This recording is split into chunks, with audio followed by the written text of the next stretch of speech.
हरे कृष्णा सभी भक्तों को हरे कृष्णा पंचांग प्रणाम। तो सबसे पहले हम श्रील प्रभुपाद जी का आज का कोटेशन करेंगे। जगत गुरु श्रील प्रभुपाद की जय। जब मैंने भारत छोड़ा तो मैंने वचन लिया था, मैं कभी लौटकर नहीं आऊंगा। मैं यहाँ कुछ भी करने के लिए संकोच कर रहा था, किंतु मैंने सोचा कम से कम मायापुर और वृंदावन में इतने सारे वैष्णव रहते हैं। मैंने प्रतिज्ञा ली थी मैं कभी यहाँ लौटकर नहीं आऊंगा। वह मेरा वादा था, किंतु श्री कृष्ण कुछ और चाहते थे। मेरी कोई रुचि नहीं थी, अब भी मेरी कोई रुचि नहीं है। श्रील प्रभुपाद की जय।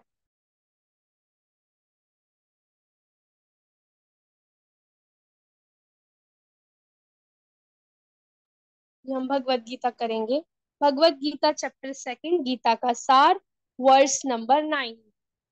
संजय उवाच एवमुक्त्वा ऋषिकेशं गुडाकेश परन्तपः न योत्तस्य इति गोविन्द मुक्त्वा तूष्णीं बभूवः।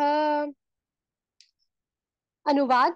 संजय ने कहा, इस प्रकार कहने के बाद शत्रुओं का दमन करने वाला अर्जुन कृष्ण से बोला, हे गोविंद, मैं युद्ध नहीं करूंगा, और चुप हो गया। माताजी तात्पर्य। जी माता जी। तात्पर्य जगत गुरु शील प्रभुपाद द्वारा शील प्रभुपाद की जय। धृतराष्ट्र को यह जानकर परम प्रसन्नता हुई होगी कि अर्जुन युद्ध ना करके युद्ध भूमि छोड़कर भिक्षाटन करने जा रहा है, किंतु संजय ने उसे पुनः यह कहकर निराश कर दिया कि अर्जुन अपने शत्रुओं को मारने में सक्षम है, यानी कि परंतपः। यद्यपि कुछ समय के लिए अर्जुन अपने पारिवारिक स्नेह के प्रति मिथ्या शोक से अभिभूत था, किंतु उसने शिष्य के रूप में अपने गुरु श्री कृष्ण की शरण ग्रहण कर ली है। इससे सूचित होता है कि शीघ्र ही वह इस शोक से निवृत्त हो जाएगा और आत्म साक्षात्कार या कृष्ण भावनामृत के पूर्ण ज्ञान से प्रकाशित होकर पुनः युद्ध करेगा। इस तरह धृतराष्ट्र का हर्ष भंग हो जाएगा। हरे कृष्ण माता जी। थैंक यू माता जी। हरे कृष्णा। तो अभी हम इसके लिए थोड़ा सा कल वाला रिवाइज करेंगे। 8th वाले वर्ष में कल हमने पढ़ा था, जाना था कि जो अर्जुन है वो कहते हैं कि चाहे अगर मैं जीत भी गया, मुझे राज्य मिल भी गया, तो भी मेरा शोक तो दूर नहीं होगा। तो उससे हमने जाना कि हम कौन से जो मेन 4 प्रॉब्लम्स हैं हमारी, जो जन्म मृत्यु जरा व्याधि, जो सबको झेलनी पड़ती हैं, देवी देवताओं को, असुरों को, हमें, पक्षियों को, पशुओं को, सबको। तो ये चीज हमने जानी, और हमने ये भी जाना कल कि चाहे ही ये जो बाकी चीजें हमें बहुत कुछ सुख दुख मिलते रहे, लेकिन ये जो 4 प्रॉब्लम्स है मेन, जब तक ये इनको दूर करने का हम रास्ता नहीं मिलेगा, तब तक जो हमारी प्रॉब्लम है वो सोल्व नहीं होगी, तब तक हमारा शोक जो है परमानेंटली दूर नहीं होगा। तो अभी आज हम देखेंगे 9th वाले वर्ष में। तो जैसे कि आपने सबसे ऊपर देखा, संजय उवाच। तो अभी तक कौन कह रहे थे? अभी तक अर्जुन बोल रहे थे भगवान श्री कृष्ण से। तो अभी संजय उवाच मतलब संजय ने कहा। तो अभी संजय किसको कह रहे हैं? वो धृतराष्ट्र को बता रहे हैं ना, सब कुछ एक्सप्लेन कर रहे हैं। तो संजय धृतराष्ट्र को कह रहे हैं। तो यहाँ पे हम देखेंगे, अर्जुन जो है, अर्जुन ने सरेंडर कर दिया है। किसका सरेंडर कर दिया? भगवान श्री कृष्ण को सरेंडर कर दिया है, भगवान श्री कृष्ण की शरण ले ली है। भगवान श्री कृष्ण को कहा है कि भगवान मतलब हे कृष्ण, हे गोविंद, अभी आप ही मुझे बताओ, है ना, मैं अपनी कृपण दुर्बलता के कारण अपना जो कर्तव्य भूल गया हूँ, जो मेरे लिए श्रेयस्कर है, मैं अभी आपका शिष्य हूँ, मैं आपका दास हूँ, मैं आपके शरणागत हूँ, कृपया मुझे उपदेश दें कि क्या सही है क्या नहीं। तो चाहे ही उन्होंने अभी सरेंडर कर दिया है, लेकिन वो अभी भी थोड़ा अज्ञानता में है। क्यों? क्योंकि वो अभी फाइट नहीं करना चाहते, युद्ध नहीं करना चाहते अर्जुन। तो इसीलिए उन्होंने ये बोल दिया है कि मैं युद्ध नहीं करना करूंगा, लेकिन मैं आपके शरणागत हूँ, इसलिए भगवान जी आप ही मुझे अभी बताओ, है ना, कि अभी मुझे क्या करना चाहिए। जो कि हमें भी सीखने वाली चीज है कि जब हम सबसे बड़ी कंफ्यूजन में हो, कोई प्रॉब्लम में हो, तो हमें अपने गुरुओं से, हमें अपने मेंटोर से, हमें अपने जो सीनियर डिवोटीज हैं उनसे हमें पूछना चाहिए, और शास्त्रों से जो भी है इंस्ट्रक्शंस लेनी चाहिए कि अभी हमें क्या करना चाहिए जब हम कंफ्यूजन में हो और अज्ञानता में हो। तो दूसरा क्या है, दूसरा हम ये देखेंगे जो धृतराष्ट्र है, तो धृतराष्ट्र को परम प्रसन्नता हुई होगी ना। वो तो ऑब्वियसली परम प्रसन्नता मतलब बहुत ज्यादा। ठीक है, अभी धृतराष्ट्र तो खुश होंगे ही। क्यों? क्योंकि उनको पता है कि अरे अच्छा है, उनको पता है कि जो अर्जुन है वो तो महायोद्धा है ना, वो तो मतलब जो सब पांडव है बहुत स्ट्रोंग है, बहुत शक्तिशाली है ना। तो उनको पता है कि अभी ये युद्ध नहीं करेंगे तो अच्छा है, मेरा जो पुत्र है दुर्योधन दुशासन और ये सब बाकी जो टीम है वो तो ऐसे ही जीत जाएंगे, है ना। तो वो तो ऑब्वियसली खुशी होंगे। लेकिन जो संजय है उन्हें एकदम से इंस्टेंटली पुनः ये कहकर बता दिया कि जो अर्जुन है वो परंतप है। तो अभी हम यहाँ पे ये जो वर्ड्स हैं देखेंगे इसका, इसको ध्यान से देखेंगे। सबसे पहले जो यहाँ पे बताया गया परंतप, परंतप का मतलब क्या होता है, शत्रुओं का दमन करने वाला। और ये किसको कहा गया? अर्जुन, अर्जुन को कहा गया है। क्यों? क्योंकि ये किसने कहा है? संजय ने कहा है। संजय ने कहा है कि परंतप मतलब अर्जुन क्या है? महायोद्धा है, महारथी है, मतलब के बड़े बड़े मतलब के बड़े बड़े शत्रुओं को धूल चटा देते हैं। ठीक है, और उनमें इतनी कैपेसिटी है कि वो जो भी उनके सामने खड़ा है वो उससे युद्ध करने की क्षमता रखते हैं, कैपेसिटी है उनमें। ऐसा नहीं है कि वो फिजिकली डर गए या उनको युद्ध नहीं करना, नहीं ऐसा कुछ भी नहीं है। वो उनमें इतनी कैपेसिटी है क्योंकि उन्होंने देवताओं को भी हरा दिया था और भगवान शिव जी को भी खुश किया था अपने बल से। तो इसलिए जो अर्जुन है वो महायोद्धा है। वो यही बात जो है संजय धृतराष्ट्र को कह रहे हैं कि वो परंतप हैं। ऐसा मत समझना कि वो युद्ध नहीं करना चाहते, उनमें युद्ध करने की कैपेसिटी है। ठीक है, और आगे क्या वो कह रहे हैं संजय, आगे हमने एक और वर्ड देखेंगे, गुड़ाकेश। तो गुड़ाकेश कह के संजय ने संबोधन किया है अर्जुन को, अर्जुन के लिए यूज किया है गुड़ाकेश। तो गुड़ाकेश का मतलब क्या होता है? गुड़ाकेश का मतलब होता है निद्रा पे विजय पाने वाला। तो अभी हम इसको देखेंगे कैसे। तो निद्रा किसका सिंबल है, किसका साइन है? अज्ञानता का, अज्ञानता का, अंधेरे का, मतलब तमोगुण का। तो जब भी हम निद्रा में होते हैं तो हम तमोगुण में होते हैं ना हम भक्ति करते हैं ना हम कुछ कर रहे होते हैं, तो हम सो रहे होते हैं आराम से। निद्रा में होते हैं ना हमें कुछ सुध होती है, तो तमोगुण का लक्षण है ना निद्रा। तो वैसे ही संजय जो गुड़ाकेश क्यों कह रहे हैं, तो अर्जुन को निद्रा मतलब यहाँ पे निद्रा का किसके साथ रिलेट किया गया? अज्ञानता के साथ। कैसे? कि अर्जुन जो है वो अज्ञानता को मिटाने वाले हैं, क्योंकि अभी उन्होंने नींद पे विजय पाली। नींद पे विजय पाली मतलब अज्ञानता पे विजय पाली। कैसे विजय पाली?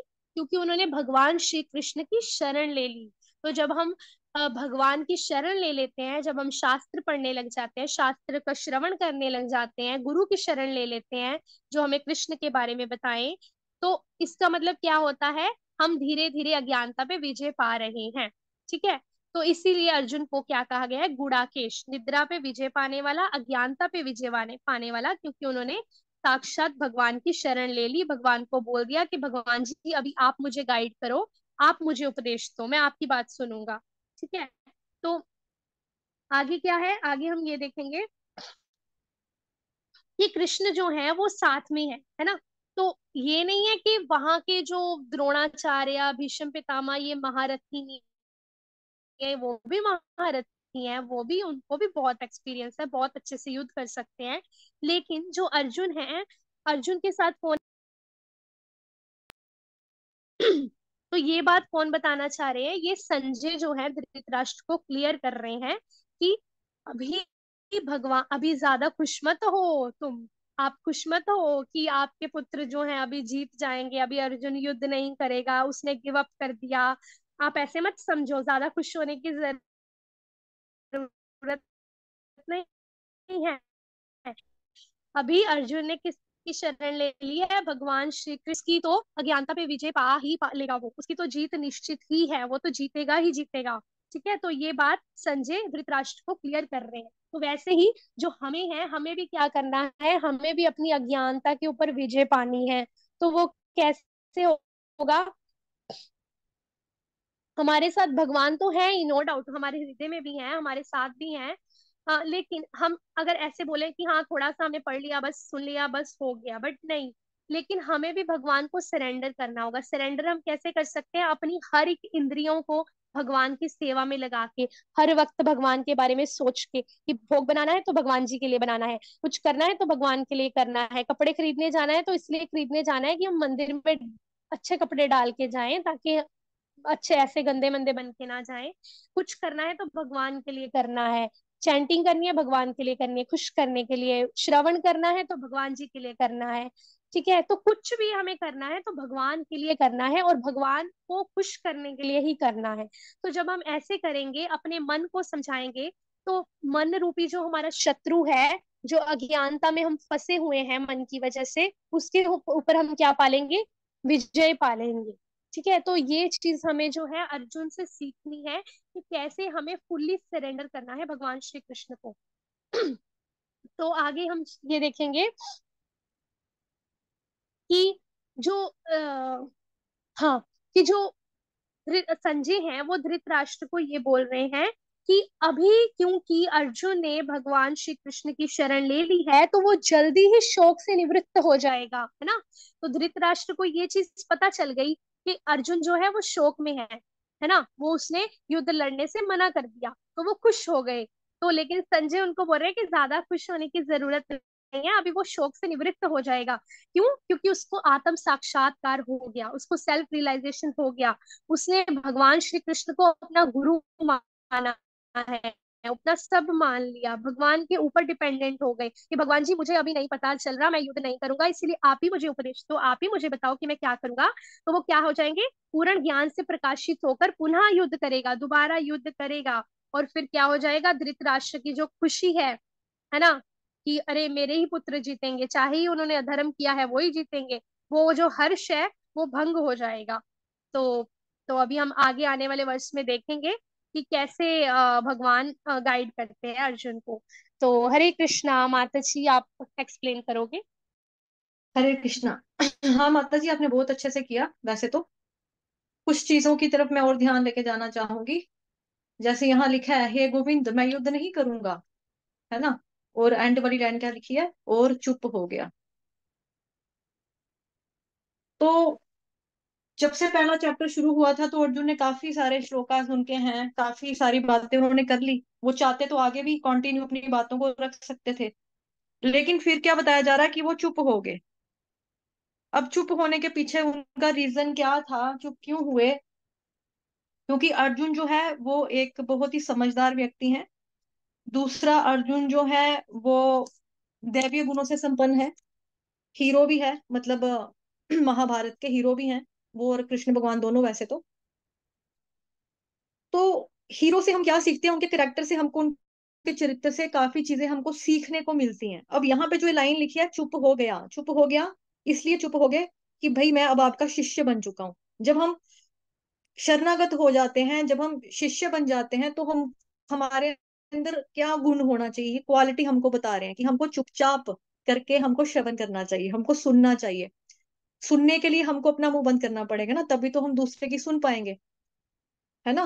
तो ये क्वालिटी जो है वो बताई जा रही है यहाँ पर कि चुप होना है, कि मैं आपका शिष्य बन गया हूं, अब मैंने बोल दिया कि आप मेरे गुरु हैं, मैंने आपको स्वीकार कर लिया, शरणागत ले लिया आपकी, तो मैं आपका शिष्य हूँ, अब आप मुझे उपदेश दे दो। उपदेश सुनने के लिए चुप होना पड़ेगा, इसलिए वो चुप हो गए कि अब वो सुनना चाहते हैं भगवान श्री कृष्ण से। तो अर्जुन के अंदर बेसिकली क्या है, श्रवण करने की इच्छा है। तो श्रवण के बारे में मैंने आपको ऑलरेडी पहले भी बहुत बार बताया है, बार बार रिपीट नहीं करूंगी, छोटा सा रिवीजन करवा रही हूँ। वो कानों की फोटो दिखाई थी मैंने आपको कि दो कानों को आपस में जोड़ो तो किसका रूप ले लेती है, दिल का रूप ले लेती है, हृदय का रूप ले लेती है। तो कानों के माध्यम से भगवान जी हमारे दिल में उतर जाते हैं। हम भगवान जी को कैसे देख सकते हैं? यूजली आंखों से देखते हैं, बट भगवान जी को कैसे देखते हैं? कानों से देखते हैं। जो श्रवण करना बहुत इंपॉर्टेंट है। श्रवण कैसे करना है वो भी मैंने आपको बताया था, कि उसका एग्जाम्पल दिया था, कोई चम्मच लेके जा रहा है, कोई बाल्टी लेके जा रहा है, कोई पतीला लेके जा रहा है बारिश का पानी इकट्ठा करने के लिए, लेकिन अगर छेद होंगे बाल्टी में सारा पानी निकल जाएगा। तो अटेंटिव होकर हमको श्रवण करना चाहिए। ठीक है, ये छोटा सा रिवीजन करवाया बिकॉज ऑलरेडी आप लोगों को पता है, तो मैं ज्यादा इस टॉपिक पे भी बात नहीं करूंगी। साथ ही हमने ये भी देखा था, जो पहला श्लोक है श्रीमद् भगवद गीता का, धृतराष्ट्र उवाच धर्मक्षेत्रे कुरुक्षेत्रे समवेतायुत्सवः मामका पांडवाश्चैव किम कुर्वत संजय। वहां पर भी जो धृतराष्ट्र है ना, वो श्रवण करने की इच्छा रख रहे हैं कि क्या हुआ, वो सुनना चाहते हैं ना कि जो कुरुक्षेत्र की रणभूमि में इकट्ठे हुए हैं, युद्ध होने वाला है, उसमें क्या चल रहा है, संजय को पूछ रहे हैं, तो वो भी सुनना चाहते हैं। यहाँ पर अर्जुन भी चुप हो गए हैं, ये एक्सप्रेस करने के लिए कि हाँ भाई अब मैं सुनने के लिए तैयार हूँ, मैं सुनना चाहता हूँ, कृष्ण आपसे सुनना चाहता हूँ, प्लीज मुझे बताओ। ठीक, ये चीज। और साथ ही हमने यहाँ पर देखे हैं कुछ वर्ड्स, उसके ऊपर हम डिस्कस करेंगे। जैसे यहाँ पर आपने देखा है एक वर्ड ऋषिकेशम। तो इसके बारे में पहले भी हम पहले चैप्टर में पढ़ चुके हैं, ऋषिकेश। ठीक है, श्री कृष्ण जो इंद्रियों के स्वामी है, सबकी इंद्रियों के स्वामी है। आई थिंक ये आपको दोबारा से रिपीट करने की जरूरत नहीं है, तो बताने की, बिकॉज पता है आपको कि इंद्रियों के स्वामी को श्री कृष्ण कहा जाता है। तो इस वक्त अर्जुन का जो हाल था, जो हमने फर्स्ट चैप्टर में देखा कि उनको क्या था, उनके सिम्टम्स जो थे, है ना, वो डिप्रेशन वाले सिम्टम थे कि स्किन जल रही है, बॉडी कांप रही है, खड़ा नहीं हो पा रहा हूँ, मेरे हाथ से मेरा गांडीव धनुष क्या बोलते हैं, खिसक रहा है ना। तो मैं खाली अपनी ड्यूटी के रूप में खड़ा हूँ, बट मैं शारीरिक रूप से खड़ा भी नहीं हूँ, मेरा मन कहीं और पे जा रहा है, मुझे समझ में नहीं आ रहा है। इसलिए आप ऋषिकेश हो, आप इंद्रियों के स्वामी हो, मेरी इंद्रियों में अज्ञान आ गया है ना, मेरे अज्ञान को दूर करने वाले भगवान जी आप हो, क्योंकि आप सभी के इंद्रियों के स्वामी हो। तो आप ही ने तो इंद्रियां दी हैं, मन बुद्धि अहंकार सब कुछ आपने दिया भगवान जी। तो ये सब कुछ जो हमको प्राप्त हुआ है आपसे ही प्राप्त हुआ है, इसीलिए जो अज्ञानता आ गई है, इस अज्ञानता को कौन निकालेगा, ये भी आप ही निकालोगे, बिकॉज यू आर ऋषिकेश। ठीक है। और दूसरा बताया माता जी ने गुड़ाकेश का मतलब, गुड़ाकेश का मतलब माता जी ने क्या बताया कि जिसने निद्रा के ऊपर विजय प्राप्त कर ली हो। ठीक है। साथ ही गुड़ाकेश का मतलब और क्या है, अर्जुन जो अज्ञान को मिटाने वाला है। ठीक है, अर्जुन जो है उन्होंने नींद पर विजय प्राप्त कर ली थी। नींद नींद देखो, नींद विजय प्राप्त कर ली का मतलब देखो, नींद का एक ये भी है कि नींद हमें कब आती है, जब अंधेरा होता है, यानी कि जब डार्कनेस होती है। तो डार्कनेस का दूसरा नाम अज्ञानता भी होता है ना, दो चीजें होती हैं। तो गुड़ाकेश का मतलब जिसने अज्ञानता को जीत लिया है, जिसने थकान को जीत लिया है, जिसने निद्रा को जीत लिया है, जो कभी भी थकता नहीं है, उसके अंदर एनर्जी, शक्ति, पावर हमेशा बनी रहती है। तो एक बारी क्या हुआ था, युधिष्ठिर महाराज ने यज्ञ करना था। ठीक है। उस वक्त धन की बहुत ज्यादा जरूरत थी, तो अर्जुन को भेजा गया कि आप जाओ धन इकट्ठा करके लाओ। और आपको याद होगा कि अश्वमेध यज्ञ का जो घोड़ा होता है वो छोड़ा जाता था, रामायण में भी आपने देखा है, यहाँ पर भी देखा है।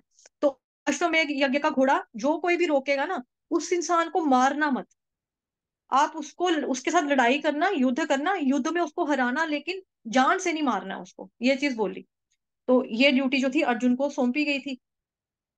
अब जब ये अश्वमेध यज्ञ का घोड़ा जब छोड़ा गया ना, तो एक राजा था, उसका नाम था व्रजदत्त। क्या नाम था राजा का, व्रजदत्त नाम था। उसने उस घोड़े को पकड़ लिया। अब अर्जुन एज अ मतलब प्रॉमिस रखने के लिए उसको युद्ध करना था, लेकिन अगर अर्जुन इतना शक्तिशाली था, क्योंकि हमने क्या पढ़ा, परंतप जो शत्रुओं का दमन करने वाला, इसके साथ ही लिखा है नेक्स्ट लाइन में, परंतप अर्जुन शत्रुओं का दमन करने वाला, है ना। तो वो चाहता तो एक सेकंड पे उसको मौत की नींद सुला सकता था राजा को, लेकिन उसको मारना नहीं है। क्यों, प्रॉमिस किया अपने भैया से कि मैं इसको जान नहीं लूंगा किसी की भी, मैं खाली युद्ध में हराऊंगा, तो उन्होंने मार दी। उसके बाद क्या होता है जी, इनका लड़ाई लगती है, मतलब इनका युद्ध होना शुरू होता है। 24 घंटे 3 रातों तक, दिन रात 3 दिन, मतलब 3 रात तक लगातार इन दोनों का युद्ध चलता है। किस किस का, अर्जुन का और दूसरा राजा वृद्धदत्त का। 24 घंटे 3 दिन 3 दिन 3 रातें लगातार इनकी फाइट होती है, लगातार फाइट होती है। अब वो राजा था, वो थक गया। तब जाकर अर्जुन जो थे वो घोड़ा लेकर आगे, और क्या किया, तीरों से पूरी तरह से बांध दिया उस राजा को, तीरों से बांधा। ठीक है। तो उन्होंने ये नहीं कहा कि हाय यार 2 दिन हो गए, हाय यार 24 घंटे हो गए लड़ते हुए, नींदर आ रही है यार, थक गया, बाहें थक गई है मेरी तीर चला चला के, हाय मुंह सूख रहा है, पानी नहीं मिल रहा, रोटी भी नहीं खाई है मैंने। तो इस मामले में क्या है कि उन्होंने नींद के ऊपर विजय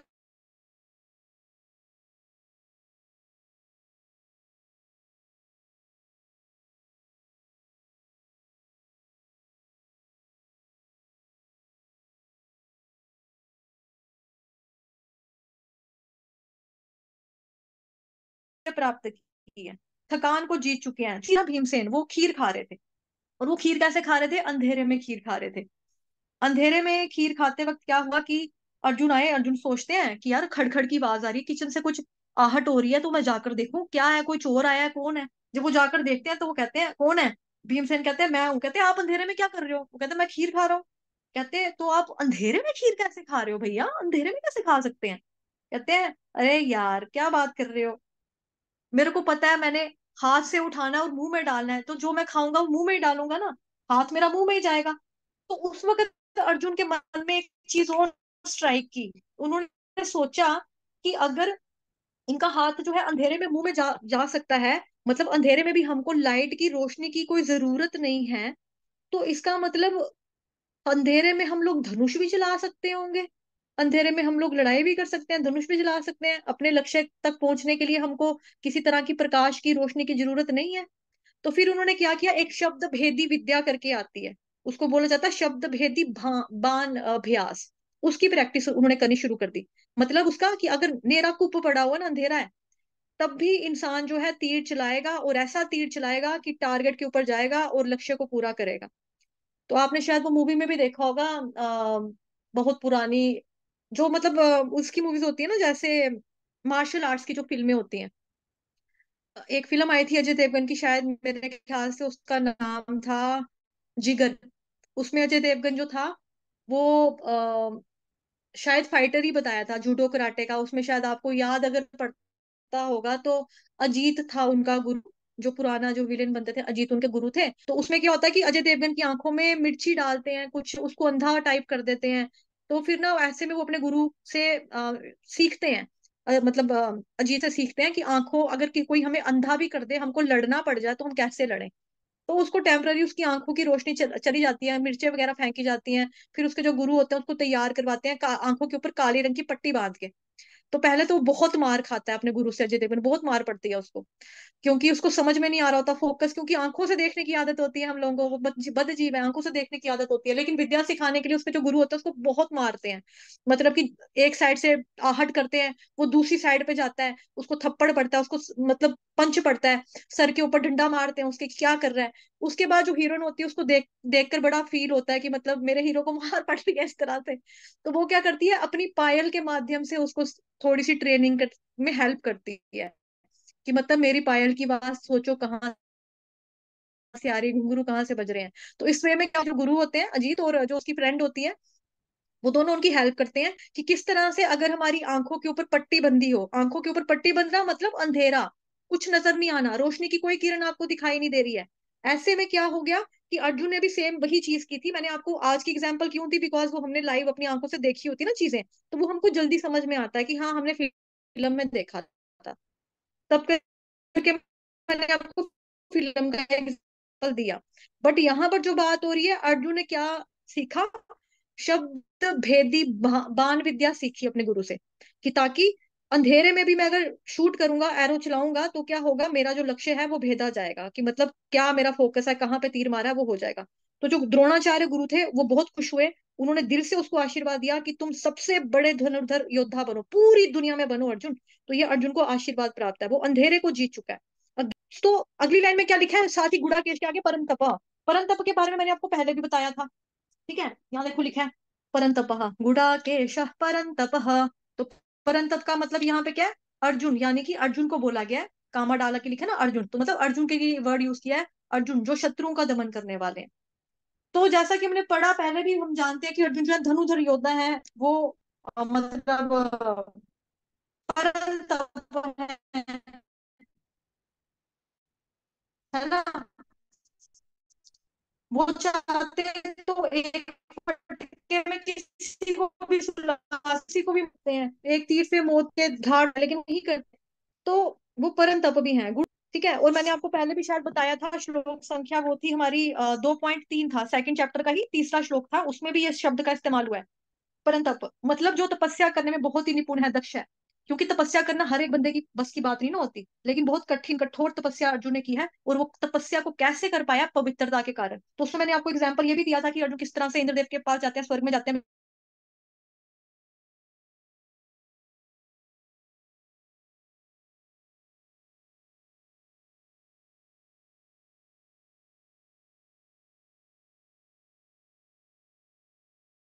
कहाँ है, host host host host make को होस्ट, को होस्ट ऑलरेडी है, ठीक है।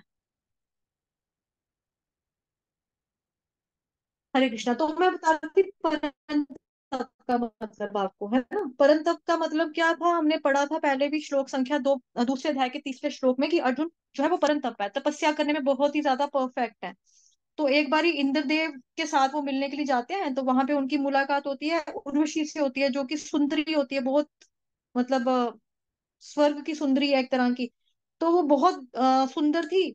तो उर्वशी माता जी का दिल आ गया अर्जुन के ऊपर, तो उन्होंने प्रपोज कर दिया। तो ऐसे में अर्जुन उनको माता जी कहकर संबोधित करते, तो उनको बुरा लग जाता है कि ये मैं इतनी सुंदर हूँ, ब्यूटीफुल हूँ, तो देखो मेरे को माता कह के संबोधित किया जा रहा है। तो वो श्राप दे देती है उसको, अर्जुन को, कि तुमको ये नहीं पता लगता कि एक सुंदर स्त्री से किस तरह से बात करते हैं, तुम माता जी कहकर संबोधित कर रहे हो मुझे। तो जाओ, मैं तुम्हें श्राप देती हूँ कि तुम मतलब कि नपुंसक होके रहना पड़ेगा, तुम नपुंसक बन जाओ, ऐसे करके उनको श्राप दे देती है। तो अर्जुन परेशान हो जाते हैं, वो जाते हैं इंद्रदेव के पास कि देखो, मैंने तो माता जी का दर्जा दिया था, आपकी पत्नी है, तो आपके साथ रहते हैं वो बेसिकली, तो मैं उनको कैसे